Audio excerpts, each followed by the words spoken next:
하나님의 말씀은 잠언 31장 30절입니다.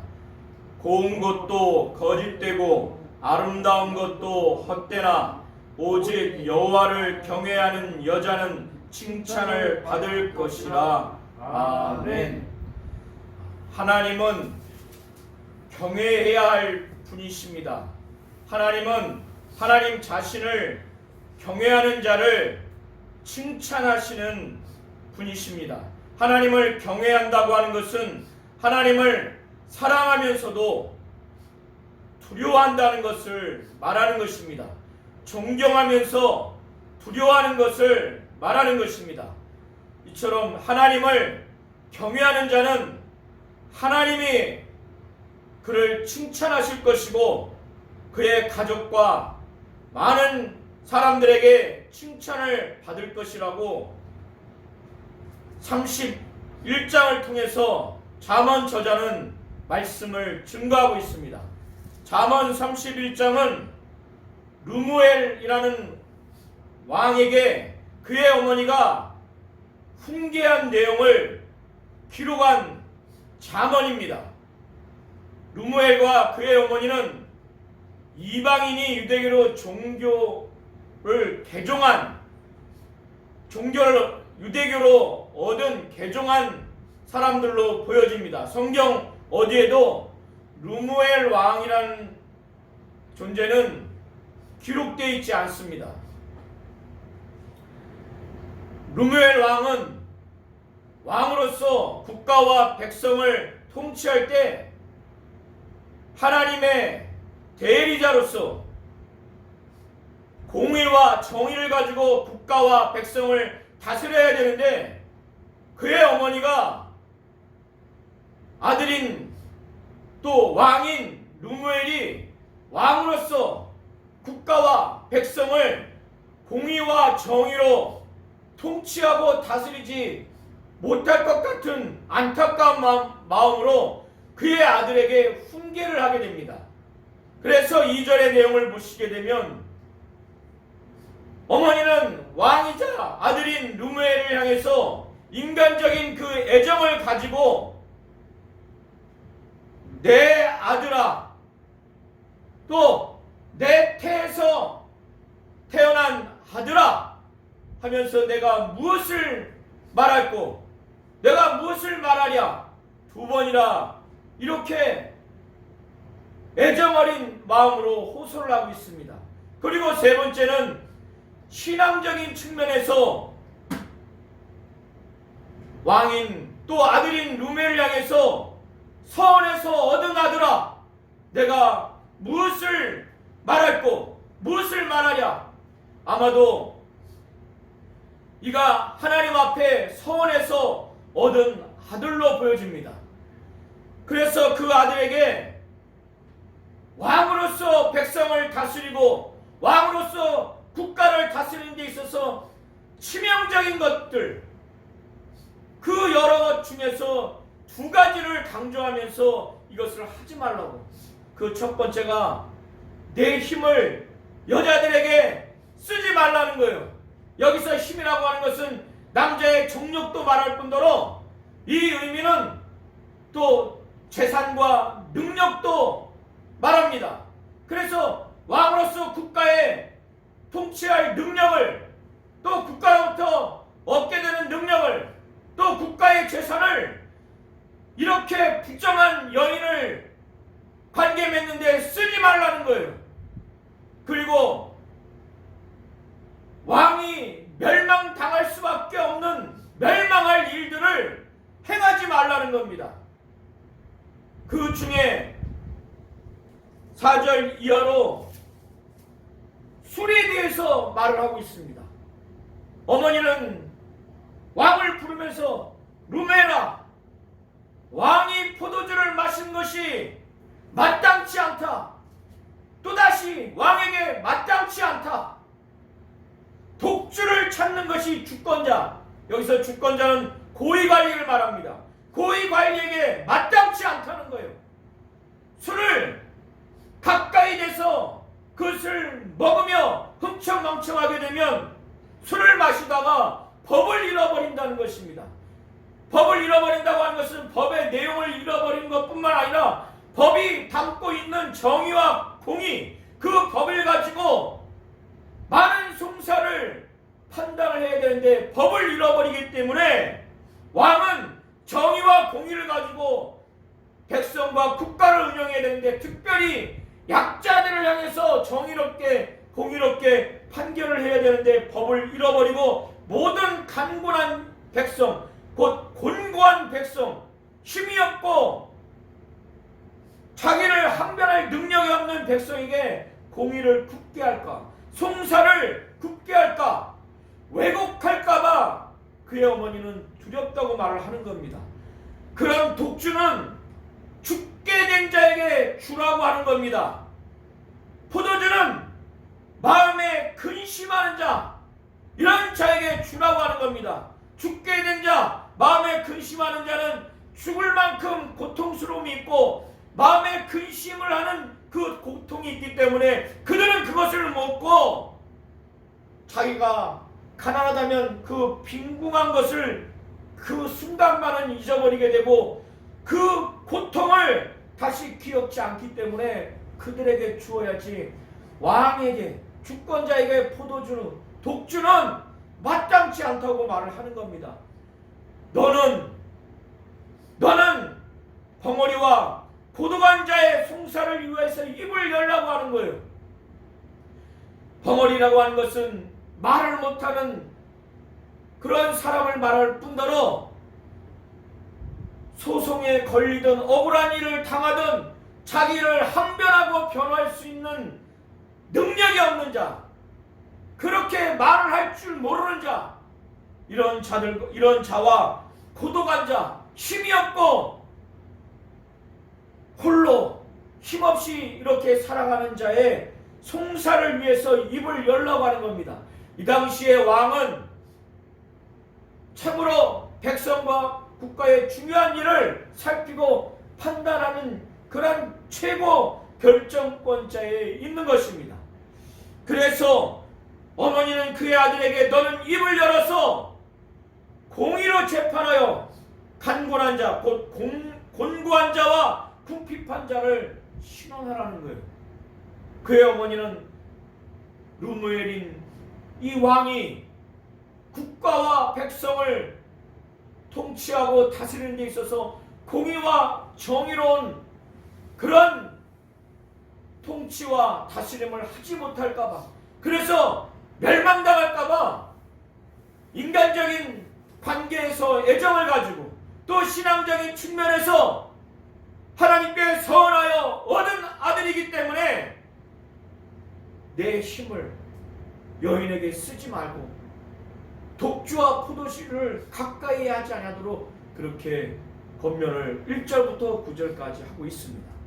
10절부터 31절의 내용은 잠언에서 하나님을 경외하는 것이 무엇인가에 대해서 대부분 원론적으로 표현을 하고 있는데 10절부터 31절은 그 하나님을 경외하는 것이 어떤 것인가 매우 실제적으로 실생활에서의 삶을 현숙한 여인을 거론하면서 하나님을 경외하는 자의 실제의 삶이 어떠한 것인지, 그리고 그렇게 현숙한 여인이 하나님을 경외하기 때문에 삶을 어떻게 살아가고, 그래서 그의 가족뿐만 아니라 많은 사람들, 공동체 사람들에게 칭찬을 받는 그런 모습을 기록하고 있습니다. 이런 내용을 통해서 저와 우리 모든 성도님들은 잠언 저자가 표현한 것처럼 하나님을 경외해서 어떻게 살아가야 하는지와 또 가정에서, 교회에서, 세상에서 어떻게 인정받고 칭찬받아야 되는지 잘 보셔서 하나님을 경외하는 자의 삶을 사시기를 예수의 이름으로 축원합니다. 10절부터 이하를 보시면 잠언 저자는 말합니다. 누가 현숙한 여인을 찾아서 얻겠느냐? 그 현숙한 여인의 그의 값은 진주보다 귀하다고 하는 겁니다. 여기서의 진주는 보석을 가공하는 아주 귀한 산호를 말합니다. 그래서 현숙한 여인은 그의 값어치가 진주보다 귀하다는 거예요. 뛰어나다는 겁니다. 여기서 현숙한이라고 하는 원어를 살펴보면 지혜와 기풍을 말하는 측면보다는 능력을 말하는 것으로 보여집니다. 그래서 이 단어를 남자에게 사용됐을 때는 용사라는 의미입니다. 그래서 10절 이하의 내용에 지혜와 기풍도 묘사를 할 수 있겠지만은 상당수 현숙한 여인의 능력을 말을 하고 있는 것입니다.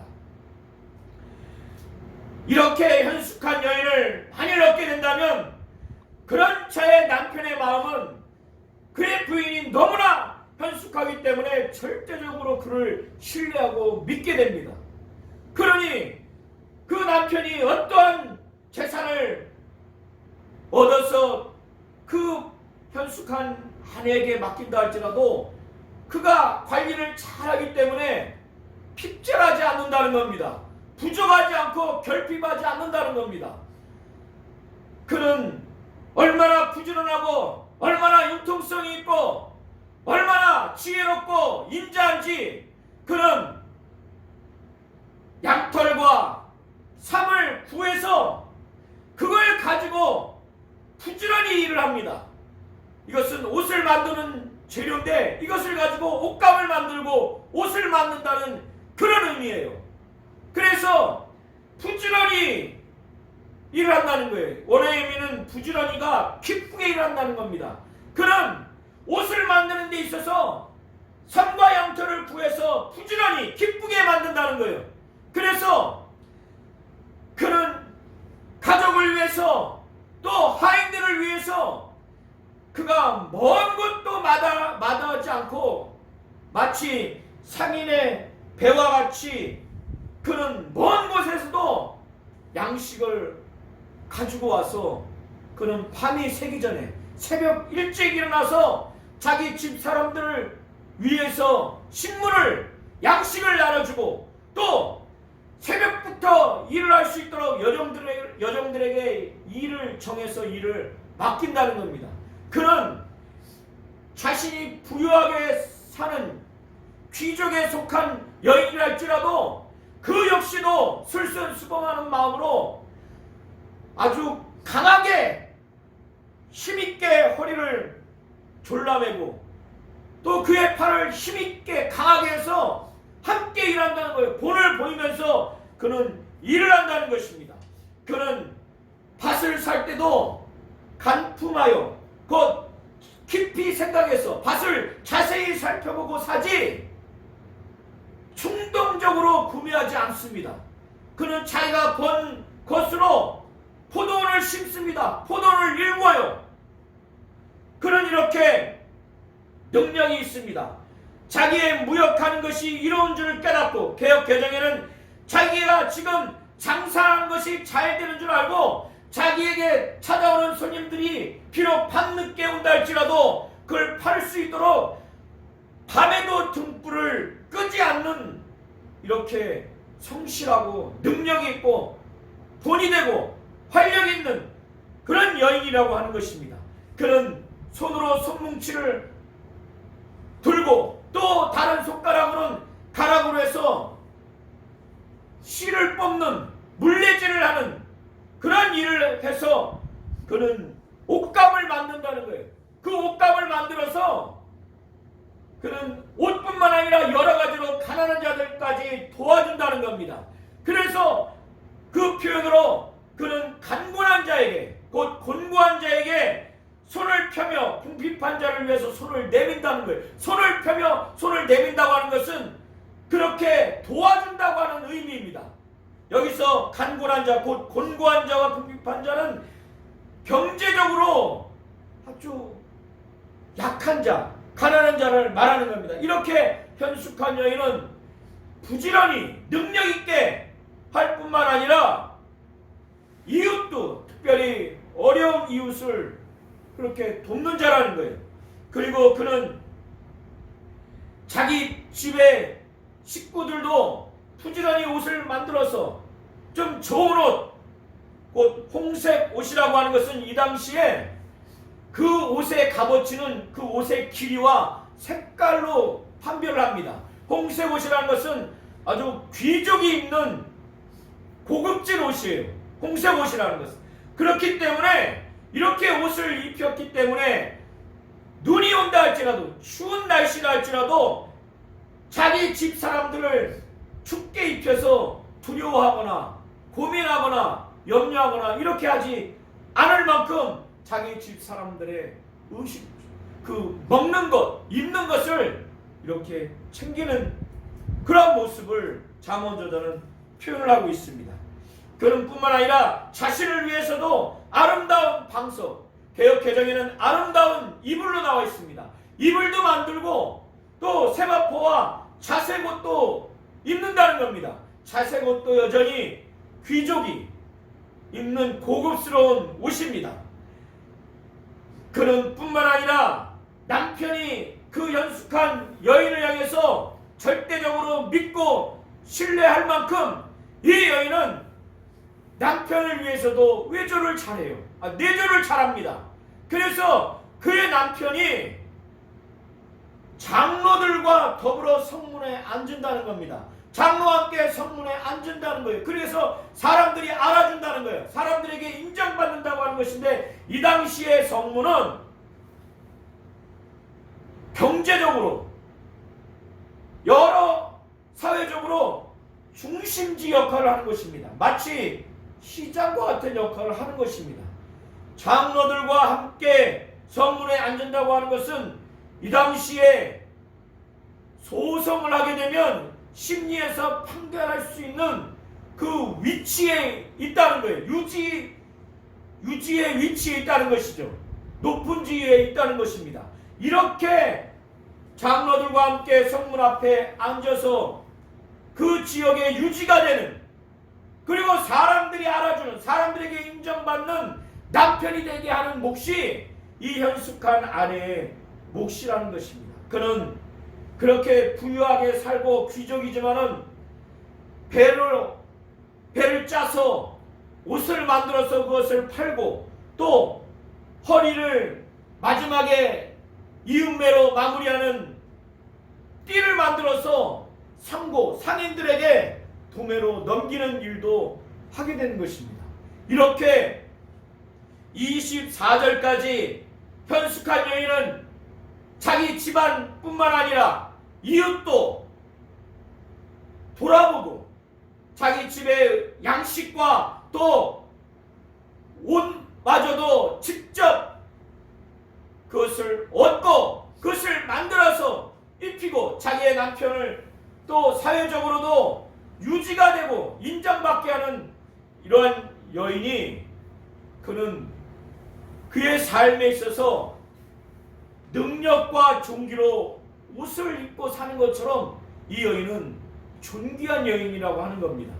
능력 있는 여인이라는 것입니다. 능력과 존귀로 옷을 삼고 살아가기 때문에 미래의 날, 후일에 살아가야 할 그 삶을 생각할 때 이 여인은 두려워하지 않고 웃는다는 겁니다.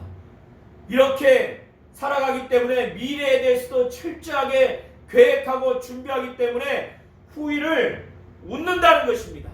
뿐만 아니라 이렇게 현숙한 여인은 그의 입을 통해서 주변 사람들에게 힘과 위로와 덕담이 될 수 있는 지혜를 말하고, 그의 혀로 인애의 법을 말한다는 것입니다. 인애의 법을 말한다고 하는 것은 자비에 관한 그 교훈을, 자비로운 그 말씀을 전한다는 것입니다. 그래서 억척스럽게 능력도 있고 부지런하고 성실하고 또 자기 자녀와 남편도 위하면서 살아가지만 자비롭고 또 지혜로움이 있어서 그의 입을 통해서, 입술을 통해서 지혜를 배우게 되고 자비로운 그 말을 통해서 힘을 얻고 위로를 얻고 덕을 얻게 된다는 것입니다.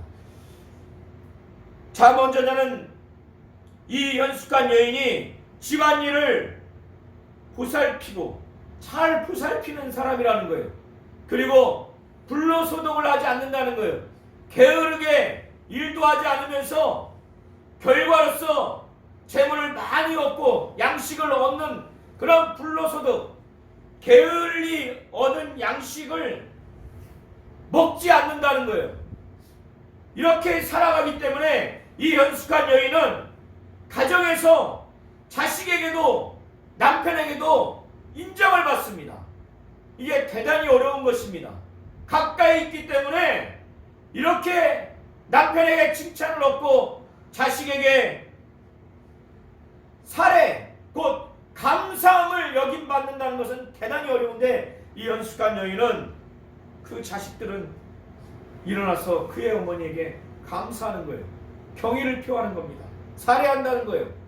그리고 그의 남편은 칭찬하기를 덕행이 있는 여자는 많다는 거예요. 덕을 행하는 여자는 많지만은 그 많은 여자 중에서 그대는, 자기 아내를 두고 말하는 겁니다, 그대는 여러 여자보다 뛰어난다, 이렇게 말한다는 거예요. 자식에게 경의의 표를 받고 벌떡 일어나서 사례, 감사하고, 자기 남편이 많은 덕을 행하는 여인 중에서 당신이 정말 가장 뛰어난 여인이다, 이렇게 평가받는 건 대단히 어렵습니다. 그럼에도 불구하고 이의 자녀들은, 이 남편은 이런 평가를 내린다는 것입니다. 잠언 저자는 이렇게 현숙한 여인을 보면서 그가 왜 이렇게 삶을 능력있게 정말 투철하게 성실하게 솔선수범하면서 자기 가족뿐만 아니라 이웃에게도 그렇게 칭찬받을 만하며 존경받을 만한 삶을 살 수밖에 없느냐? 그는 고와서가 아니라, 아름다워서가 아니라, 남자가 볼 때, 그러나 시간이 지나면 10대 20대 여인이 볼 때, 그 여인을 볼 때 고운 것이, 아름다운 것이 최고로 여겨지지만 시간이 지나서 인생 마지막을 보게 되면 고운 것도 거짓되고 아름다운 것도 헛되다는 것입니다. 오직 하나님을 경외하는 여자가 하나님으로부터 칭찬받을 만한 가치가 있다는, 이런 자가 고운 것이고 이런 자가 아름다운 것입니다. 그래서 현숙한 여인이 이렇게 이웃과 가족에게, 특별히 자식과 남편에게 경의의 표함을 받고 칭찬을 받게 되는, 이러한 평가를 받는 것은, 칭찬을 받는 것은, 또 여러 공동체에 또 칭찬을 받는 근본적인 이유가 오직 하나님을 경외하기 때문에 그런 거예요. 하나님을 사랑하고 하나님을 존경하면서도 하나님을 두려워하기 때문에, 이렇게 하나님을 두려워하고 하나님을 사랑하고 하나님을 존경하는 자는 하나님이 원하는 대로, 하나님의 뜻대로 가정이든 직장이든 마을이든 사회에서 그렇게 살아가지 않겠어요? 그러기 때문에 먼저는 하나님이 칭찬하신다는 거예요. 그러나 하나님만 칭찬하는 것이 아니라 그의 가족과 공동체에서도 그가 행한 대로 칭찬을 받고 보응을 받는다는 것입니다. 그래서 잠언 저자는 31절에 그 손의 열매, 그 현숙한 여인이 손으로 부지런히 행한 모든 것의 열매가 결국에는 그에게로 돌아갈 것이라고 말하고, 또 그 행한 일을 인하여 성문에서 칭찬을 받는다는 거예요. 이 당시에 성문은 정말 많은 사람들이 모여있고 사회적으로 경제적으로 아주 중요한 지역이에요. 장소입니다. 그곳에서 많은 사람들에게 칭찬을 받는다는 것입니다. 저 우리 모든 성도님들이 오직 하나님을 경외하는 자가 되시기를 바랍니다. 하나님을 사랑하고 존경하고 두려워했을 때 진정으로 하나님의 뜻대로, 하나님의 말씀대로 말하고 생각하고 또 살아가게 돼 있어요. 가정이든 직장이든 세상이든 어디든. 그러기 때문에 하나님이 먼저 그런 자를 칭찬하시고 가정이든 어디든 칭찬을 받을 수밖에 없다는 것을 잠언저자는 지금 확실하게 증거하고 있는 것입니다. 우리 하나님은 우리 성도님들이 오직 하나님만을 경외하여 하나님으로부터 칭찬받는 자가 되고 가족과 또 직장과 이웃에도 칭찬받는 자가 되기를 원하시는 겁니다. 이와 같은 자가 되시기를 예수의 이름으로 축원합니다. 아멘.